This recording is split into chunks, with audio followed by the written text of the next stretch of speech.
Hello, Capricorn! Happy birthday at Happy New Year! Ito po ang inyong Sun, Moon, Rising Sign and Venus General Reading para sa sign ng Capricorn para sa Enero 2026. Kunin nyo lang po ang nakarelate kayo, tapon nyo ang hindi. Kung hindi nakarelate, okay lang yan. Maaaring ang mensahe sa susunod na reading ang siyang makakarelate tayo. Pero naniniwala ako, meron at merong dahilan kung ba't tayo napadpad dito. Maaaring sa algorithm, oo. Pero, may mensahe bawat deck naman. So, meron tayong makukuha. Ang ganda ng mga cards so far dahil ang daming ace. Very, very fresh ang energy. Pag bagong simula, ace is always a start. So, pwedeng Capricorn this January, magsisimula ang windfall of money o magsisimula ang pagpasok ng swerte, pagpasok ng maraming salapi. Pero hindi lang to may kinalaman sa salapi. Pwede din na abundance o kaya fertility. Tingnan mo, meron siyang hawak na parang fern or isang um, plant na tumutubo from where she is. So, pwedeng you would be in a new opportunity when it comes to career, bagong oportunidad pagdating sa mga racket, ganyan. And where you are planted, you would bloom there. Yun ang magandang mensahe nito. Merong bagong yayabong kung nasaan ka man. Kung hindi ka perahan, windfall of money ang darating sa'yo. Abundance, fertility, magandang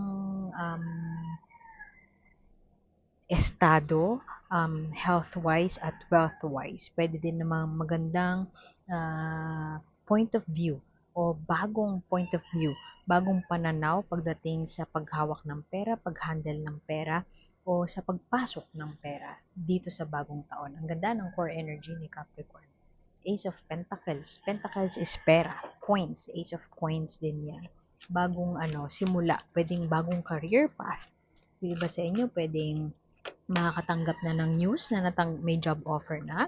Pwede din naman yung iba sa inyo, tapos na ang Pasko, pero bibigyan ng biyaya ng universe when it comes to, pwedeng bonus yan, pahabol na bonus, o pwede naman salary increase, masyadong marami yan, balik natin, salary increase, pero pwede din naman na bagong investment. Uy, balance eh. Everything will be balanced. You will find or you will start to find the balance in your life. You will start to find ano yung gitna ng saan mo gusto, parang ikigai ang naririnig ko. Siya yung intersection of what you love to do and where you can get paid doing what you love. Yun. I'll leave it at that kasi perfect na yun, yung mensahe na yun.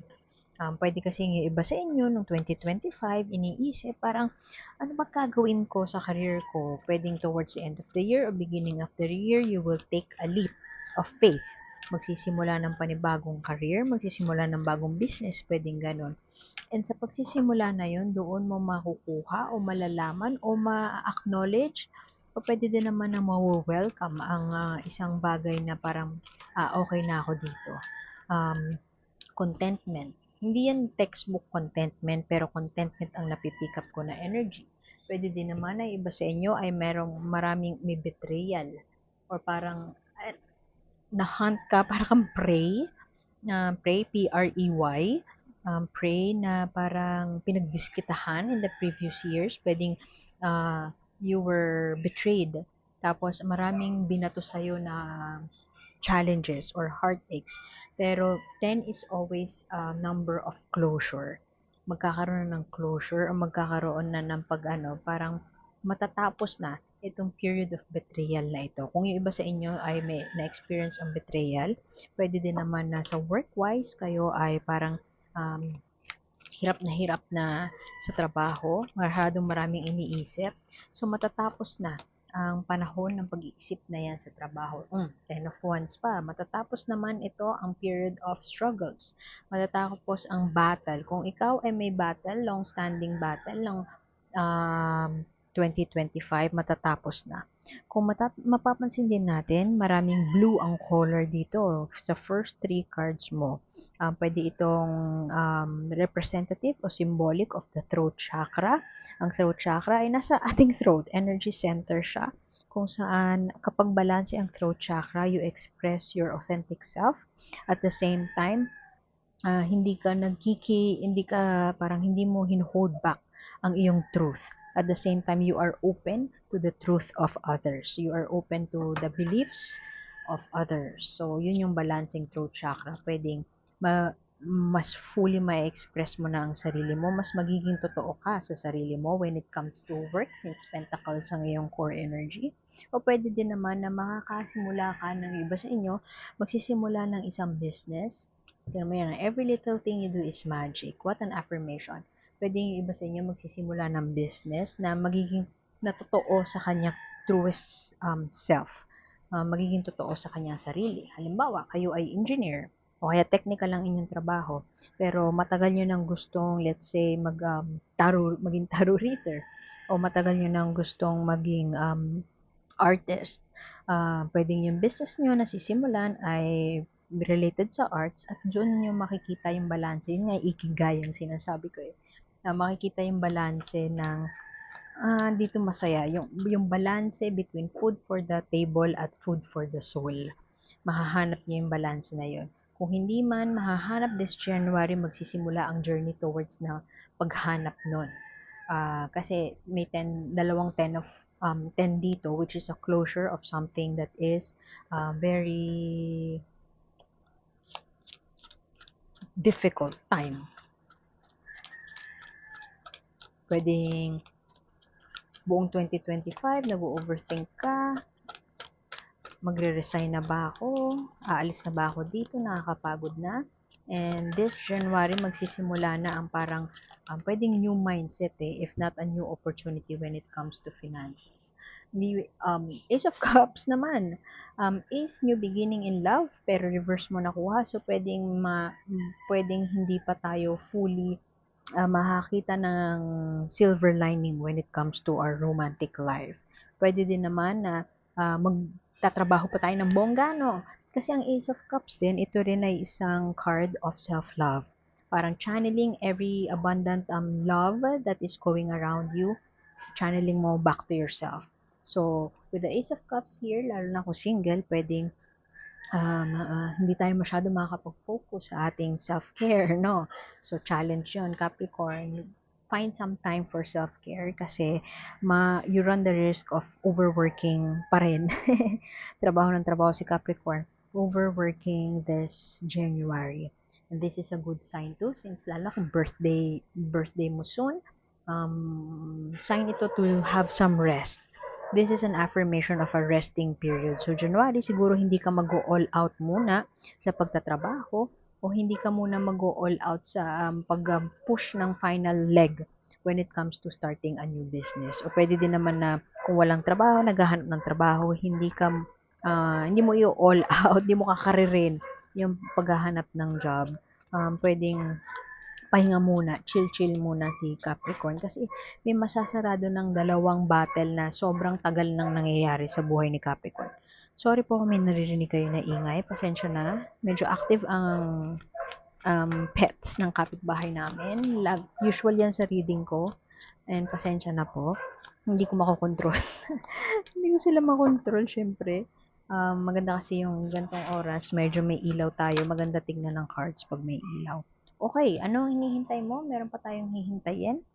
Very at peace ka muna sa period of pause. Magninilay-nilay, paghihintay. Paghihintay, siguro may hinihintay ka na sagot or yung job offer nga. Pwede din naman na naghihintay ka ng sign ni universe kung paano mag-move, magte-take ng action next time. Pwede din naman na may hinihintay ka na visa kung ikaw magtatrabaho overseas. May hinihintay ka na email from referral, ganyan, client referral, pwedeng ganyan. Pwede din naman na naghihintay ka ng pondo from, I don't know, from dividends, ganyan. Hihintay ng pondo para maisakatuparan mo kung ano yung gusto mong gawin this coming 2026. na may paghihintay dyan eh. Merong parang pause muna. Ni-reserve mo yung energy mo. Ni-reserve mo yung energy mo towards something big. And, hala, tingnan mo, dalawang 5 pa yung nagano, yung clarification cards ng dalawang tens mo dito. 'Di ba? Ito yung closure kanina. Battle is over. Parang may tatraverse ka na path na madilim or parang extra challenging. Pwedeng may betrayal o kaya may makakasakit or may nakasakit sa'yo is 2025. At merong conflict, makakaranas ka ng parang pwedeng yung iba sa inyo mali-lay off, pwedeng yung iba mawawala ng trabaho, pwedeng yung iba parang may bad news from, I don't know, from an employer or pwede din naman sa doktor, health-wise. Kung kikimkimin mo siya or aalagaan mo yung tampo over that parang painful or rejection or painful situation, the more you focus on that, the more na hindi ka makaka-move on. So, move on agad. Once na ma-encounter mo itong failure na ito, mental anguish kasi ito eh. Meron kang hindi makatutulugan. Yung betrayal na yun, pwedeng hindi mo makatutulugan. Hindi ka makakapagpahinga. Alam mo yun, nakapagpahinga ka, pwede nung Christmas break, pero after nun, mapag-iisip ka na naman ng mga bagay na parang i-overthink mo. Ito namang Five of Cups, ito ay failure or pwede din naman loss. A period of loss. Yun nga, kaya ako nasabi na pwedeng mawawalan ng pera, mawawalan ng trabaho, or may maaalis. Halimbawa, marami kang businesses, pwedeng yung isa doon malulugi, yung ganon. Pero ang Five of Cups lagi, ang traditional na image nito ay nakafocus ka doon sa tatlong cups na nakatumba. So, ang message nito palagi ay meron pang 2 cups sa likod mo na kailangan mong pag-focusan. Dadamdamin, may isang ganap na dadamdamin mo at hindi siya magiging madali for you. At pwedeng this January yun mangyayari. Pero after that, you are being redirected to something better. So, kung trabaho nga yun, yung iba sa inyo mawawala ng trabaho, ikaw ay dadalhin sa mas abundant na path. Kasi ang core energy mo, Ace of Pentacles. Four of Cups, pwede naman na pinapagwalang bahala mo ang iyong self-care, pinapagwalang bahala mo ang iyong parang pag-aalaga sa sarili. Karamihan sa Capricorn ay very, very hardworking. Trabaho ng trabaho, workaholic. At workaholic ka na nga, tapos nag-overthink ka pa, tapos nagro-ruminate ka pa. Nagro-ruminate, ibig sabihin parang hindi ka matahimik, lagi mong iniisip yung isang bagay na kinasakit ng puso mo. Kahit pa hindi yun nakikita ng mga tao sa paligid mo, ganun ka. Yung iba sa inyo ganun as a person. So whatever this struggle is, failure or rejection, it will linger for some time, pero wag mong alagaan. Ang Four of Cups and reverse, pwedeng you would get out of that, parang masyado ka ng chill ng 2025, parang gusto mong mag-ano pa, double time when it comes to work. So, when it comes to earning more. So, ingat ka na ma-overwork mo yung sarili mo kasi useless ang Christmas break, ang vacation kung hindi mo siya isasama sa iyong habit. Kung work lang tayo ng work, ano po? Kung ito kasing core energy na ito, yung Ace of Pentacles, yung windfall of money or new beginning in career or new beginning in financial abundance or financial management, ay ang napipick up ko na energy, it's not just about yung bagong work or bagong offer, malaking sahod, ganon. It's not about that eh. It's more of abundance coming from your ability to find that balance in your life. To find yung balance between yung food for the table versus food for the soul. So, something something will weigh you down this January. Pero I feel like it's part of, kasama siya sa proseso para fully mahanap mo kung ano yung ma-realize mo na kailangan mo magpahinga. Ma-realize mo din na Hindi mo kailangan mag-overboard sa pagtatrabaho para makamit ang abundance na yan. Oh, ikaw to. King of Pentacles. Ang ganda. Clarifying the Four of Swords, which is a period of rest, is this King of Pentacles. Knowing how to handle finances well. Uh, Hindi ka basta-basta magte-take ng risk, lalo na financially. Being grounded and being stable, being balanced and being grounded yun talaga yung nakukuha ko na energy. Parang okay na ako dito, may contentment, merong hindi ka waldas, hindi ka din naman parang nafo-FOMO, hindi ka madaling ma-FOMO, hindi ka masusway ng mga tao or social media personalities na nakikita mo na grabe mag-spend ng money. I mean, may capacity ka pero you are wise enough to handle your own finances. You are wise enough to be a strong force, grounding force sa household. And that is clarifying Four of Swords, which is a period of rest. Mukhang yung iba sa inyo magte-tame down sa gastos muna this 2026 o pwedeng yun ang New Year's resolution nyo. Iwas-iwas muna sa gastos, maging kontento muna sa kung ano ang meron. Meron kang mabigat na pagdadaanan, Capricorn. Ah, mab- Mabigat siya kasi parang it's a redirection. Yun nga, itong dalawa, pwedeng mapapaisip ka ng bongga, pero hindi siya ganun kabigat para wasakin si Capricorn. Masyadong grounded si Capricorn para mawasak. Ano example nun? Halimbawa, may negative feedback sa'yo sa trabaho. Dahil kilala mo yung sarili mo, aka grounded ka, hindi ka basta-basta matitinag ng negative feedback na yon. You will not take it personally. Yun yung maganda kay Capricorn.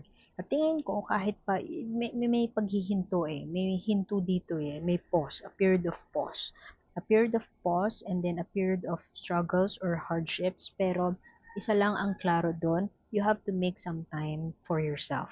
You have to make some time para ah, mag mag-reconnect sa kung sino ka talaga as a person at pagtibayan lalo kung ano, nakilalanin yung sarili. Pagtibayan lalo ang pagkilala sa sarili. Kasi may promise sa'yo si universe ng new beginning or opportunity when it comes to finances. And meron kang temperance dito. Whatever you are attaching yourself to, parang magde-detach ka ng konti or hindi ka masyado ng engross sa pagtatrabaho. Pwede yun yung lesson dito o pwede din naman mag-step back sa kung ano man yung ginugugulan mo ng oras ngayon. Kasi no matter how, no matter what you choose to do, may promise of ano dito may promise of abundance, of fertility. You will grow where you are planted. So, kahit pa, ang point doon is hindi mo kinakailangan mag-overwork para makamit yung abundance. Kasi, whatever, kung ano man ang piliin mo, kahit pumetics ka, ibigay sa iyo ng universe yun. Kasi you have done your part. Nagawa mo kung ano yung assignment mo kumbaga. And nakikita yun ni God. Or nakikita yun ni universe. Invite your monster to be. Whatever. Ito, oracle cards na to. Message sa'yo ni universe. Dalawa. Sige, bigay ko sa'yo. January kasi birthday mo. Welcome the unwelcome. Karamihan siguro sa inyo ay very stiff. Hindi ganun ka-open sa change. So, whatever changes that are, may ahas pa siya sa ulo. So, pwedeng yan yung betrayal. Pwedeng isa sa mga kaibigan mo ay uh, magtataksil sa'yo. So, i-welcome mo lang yon kung ano man yung ibato sa'yo na ni universe, kung ano man yung ibato sa'yo yung challenges, i-welcome mo yon. And kung maramdaman mo na, let's say, depression, malungkot ka, lungkot to, mental anguish, failure, you are being redirected, kung nalulungkot ka, o pwede naman yung iba sa inyo will experience depression, kung ano man yung kinatatakutan mo, invite them to tea. Pero wag mong alagaan, wag mong tambayan yung sadness na yun o whatever negative emotion na nararamdaman mo. Wag mong tambayan kasi, yan lang, invite mo sila to a tea. O, kumusta? Anong nararamdaman mo ngayon? Kumusta tayo Capricorn? Anong pakiramdam natin today? Kasi kasama din yun sa examples or ways para mag-connect sa sarili mo, i-channel yung energy of love to yourself kasi pwedeng yun nga, overwork tayo o sobrang dami ng ginagawa, sobrang daming ganap, and we have the tendency na i-overthink siya o we have the tendency na parang parang mag-ruminate nga. Alagaan yung tampo, alagaan yung pagod, whatever, alagaan yung trabaho, OA. So, kung ano man yung pagdadaanan mo na hindi kaiga-igaya, just invite them pero paalisin mo din sila after. And wag alagaan. Kung tampo ito, wag mong alagaan. So, yun. Iwan ko na yun doon, Capricorn. Salamat sa pagbisita. And I hope to see you again next time.